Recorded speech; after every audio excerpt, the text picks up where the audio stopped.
Hello YouTube. Okay, season 8 of Greenleaf. Watched it last night. All right, looks like Matt really is guilty. Now, last week they kind of played with us the idea that maybe he wasn't guilty, he was being falsely accused. But now a new situation has arisen.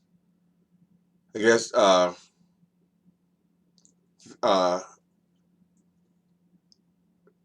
Grace, when tampering around in the uncle's computer, and found evidence of an abortion. Apparently, that little girl that he had messed with, the one where she decided to change her mind about the charges.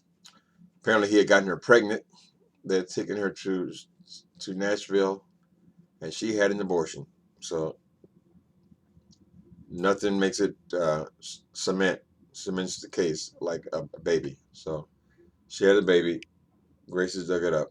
Grace's whole her whole reason for being there is to put Uncle Matt in jail. That's her whole thing. Now, they still haven't told us very much about Faith. What we know about Faith is that they were a little 20 years ago, so they were girls. Uh, we don't know what happened to Faith. Grace uh, blames the molestation and the suicide. She connects them. There's a direct correlation between him molesting her when she 20 years ago when she had to be a teenager, young teenager, preteen, and her ended up killing herself 20 years later. So I guess she came back for the funeral and she just stayed. She's determined to get this man. And that's right.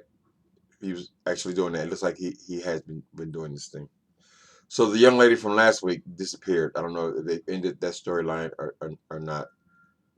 Uh, they've also ended the storyline about the personal audit against the bishop. That seemed to end kind of quick. So, all right, I made a couple notes here. Let me see. Okay, so in addition to getting this girl pregnant and having an abortion, apparently the mother was paid off. That's why she wants to stay quiet. She apparently he had access to scholarships that the church would give people for education and so forth, and he gave one of those scholarships to the girl's mother. In other words, he paid her off. I don't know if she actually used it for schooling or just put down as a scholarship, but he paid the mother off. That's why she chose to stay silent. Uh, Grace also finds out that wait a minute, that's the right girl? Yeah, that her secretary apparently Matt has also given her a scholarship. So she calls in her secretary and confronts her about or tell her that she knows about what happened with Matt and the scholarship. So the big deal with the scholarships are this is the way Matt has been able to pay off people to keep them quiet about his goings on with these young girls. Now, the mystery now is that Lady May. I hate calling these people ladies and stuff, but I guess it's official title. But Lady May, the bishop's wife, did she know what this money was being used for? That's what Grace wants to get because her and Grace they're already arch enemies. I mean, I don't know why that woman hates her daughter so passionately. I mean, she really just has that. There's not been a kind word between them since this thing started. But so now so I guess because Grace is actually she's an investigative reporter. She was being considered for a job with 2020 when she came there. So when she left, she became a reporter. So that's why she's so explains why she's so into digging this story up and investigating it the way she is. I just made that connection a couple minutes ago. All right, so now we got to figure out did she actually know about why this money was going to these particular girls, or was he just suggesting them as the recipients of these scholarships without her knowing why they were chosen? All right, so that's the new mystery. But it looks like Matt is definitely guilty of what he's been accused of. All right, Lady May and the Bishop. Okay, Bishop has his other preacher, Black Lives Matter. He's working with Black Lives Matter, who is fighting him about this decision he made to support this cop who killed an innocent kid. Um, Apparently, the other preacher, he was on television saying some negative things about Calvary. Calvary's a church. And so when the bishop goes to confront him, he suggests that he knows something that is so severe that it could bring this preacher down. So last week it was financial issues with his personal way he's handling the money at the church, and this week this man apparently knows something else. I don't know if it's financial, what the situation is, but he knows something else that could bring the church down. And so we have now the antagonist, Bishop's enemy. This is young preacher. He's probably an ambitious preacher himself. He's trying to find a way to bring the bishop down or to take his place. But it seems like it must be something pretty serious, because when he brings it up, the bishop backs off. All right. There's also this issue of there's something going on with the preacher's hand. Remember in Empire, it started out with Lucius was having these problems with. He started shaking, and he was usually in fiction when they show you a symptom of something, like in this one we're seeing he's going to shave and his hands shaking so bad that he can't hold the razor. Well, generally when they show you a symptom or something like that, it's not generally a cold. It's usually some serious life-threatening ailment the person has. So the wife, Lady May, is in the bathroom with him when she sees his hand shaking like this, and she suggests that the reason he doesn't want to go on television because the son, Jacob, is trying to get him involved in getting a television show, and he's constantly shot down for that idea. And now, so Jacob has brought that producer guy who's gonna bang his wife. He's brought him for a meeting with the bishop, and the bishop basically throws him out of the office. He hates the idea. But when they show that he has his trimmer in his hands, the wife is suggesting this is actually the reason why he doesn't want to go on television. Stop, Jimmy, stop. This is because she said her son is suffering with believing that he doesn't want television because he doesn't want to support him. It's got something to do with the son. But actually, it's something's wrong with him. Something's wrong with the bishop. So we don't know if he's grooming Grace for the takeover or what. But that may be why the mother is obsessed with getting her son, who's her favorite, positioned to take the bishop's place. Anyway, we'll see. Okay, where else are we at? Grace. Okay, on the bishop's part. Oh yes. Now, Miss Grace. Now, holy woman, you are a pastor now. Okay, so from the very beginning, we've known that Grace and Noah were lovers at one point. And whenever the thing happened with Faith, that is why she left. And apparently that's what broke up their relationship. But they've been sort of subtle about what was going on between them. But now that in this episode, they've taken it all the way to cross the bridge. So now those two made love with each other and confessed that they both loved each other. Usually when the person says at the end of sex, says, I love you. It's two pieces to that. One person says, I love you. And then the other person says, I love you. So they love each other. That means this is going to be, there's no way he's getting married.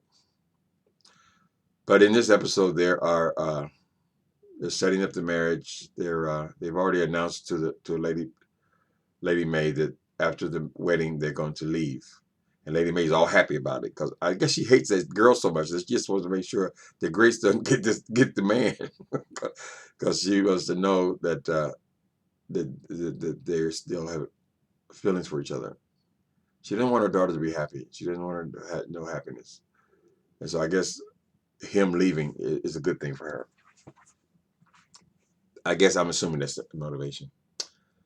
Anyway, so they're still setting up the wedding. They're putting in the trees, and they're gonna have it out behind the house on the lake with this all this money. I mean, not get into that, but on one thing about money though, I'm gonna talk about it kind of on the side.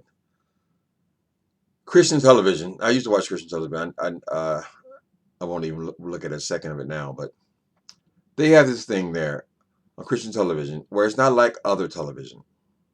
On Christian television, if you want to have a show, what you basically do is you pay for it. If the slot is open, you pay for the time you get on there, and which perpetuates all this constant begging. For me, I've always thought from the very beginning, I said, why don't I just put on a couple? I could get through a couple of Tide commercials or Cheerios commercials and just do away with all this money, this begging, this constant begging. On there, they're always begging, always selling you little handkerchiefs with, I don't know, God's tear on it or something. But the constant begging is all because they have to pay for the show. Now, the commercial, when you have a sponsor, the people pay millions of dollars just for 1 minute of airtime. Christian television does it very differently than that. So the bishop is saying that this is what disgusts him, that you're basically on there being a carnival barker. But I think it makes more sense just to have just have limited commercials enough to pay for the show, where you ain't got to you buy the airtime basically on there. So that's why they're always begging. All right, yeah, this is a lie here. Okay, so there's a scene towards the after Noah and Grace have made love. They made love in his little cottage. I guess he lives there on the property. Because she's come home early in the morning. People are out there working, just getting ready for the wedding.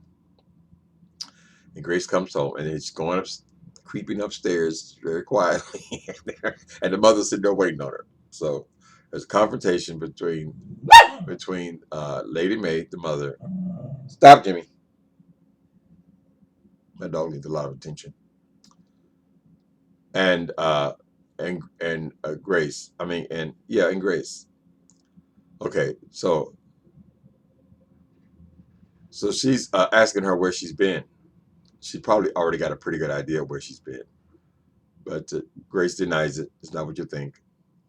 And then she said, "You coming in?" she's Lady Mae seems to think she's coming in, looking like she's been what was it? Rode hard and put away wet.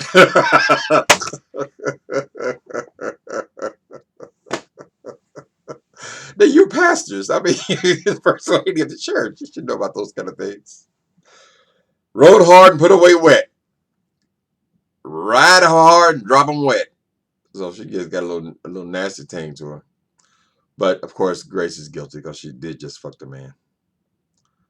And so, climactic scene is all right. So, in reflecting in the news, has been all of these police shootings.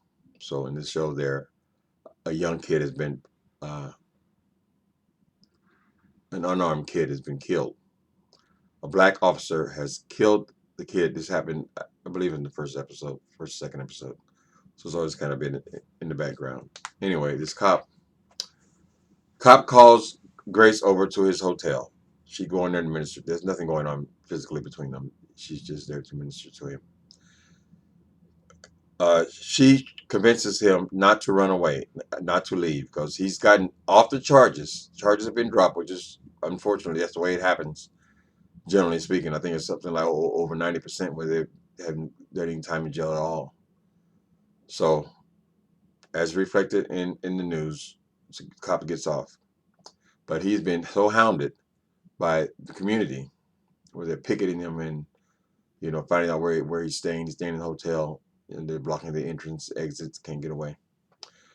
But she convinces him that it's wrong to run, that nothing will be resolved if he runs. you know, and so she convinces him to stay. In the last scene, he comes to the church. He thanks her for convincing him not to run away. And the kids, are we supposed to, when we do commentary, are we supposed to tell the whole story? I guess you guys should have watched it. I don't know what the hell is this. This is a review or commentary or what. I don't know if I'm supposed to tell climactic scenes or not, but I told everything else. So this kid who got killed, he's got a brother. The cop greets Grace. They exchange a hug, and this guy runs up and uh, shoots him. The last scene, it appears that the cop is dying. His eyes are open. I mean, I guess they could bring him back, but his eyes are open. He looks dead. And that's how this episode ends. So it's a good episode. They're moving right along. Perhaps they might have moved. I don't know what happened with this girl last night. Maybe that'll be another scene with the little girl from last week that he was playing with us with. But it does appear that Mac is definitely guilty. So now we have to pick it up. We have to figure out what's going to happen with this wedding. We have to figure out what's going to happen between the two of them, the lovers. Because when they say "I love you" and the other one says "I love you," that's it. They're going to be together. So we have to figure out what's wrong with the bishop.